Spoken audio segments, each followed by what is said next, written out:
G'day, I'm Claire from Espresso Displays, and today I'm going to show you how to plug your laptop into your display using the Espresso HDMI cable. Alright, to get started, we're going to plug in the HDMI and the USB-A into the laptop.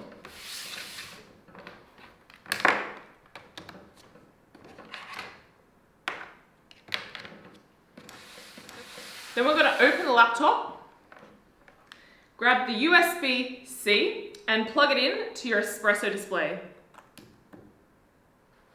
And bam! You're ready to go. Thanks so much for watching. For more information, check out the support page on the Espresso Displays website. Have a good one.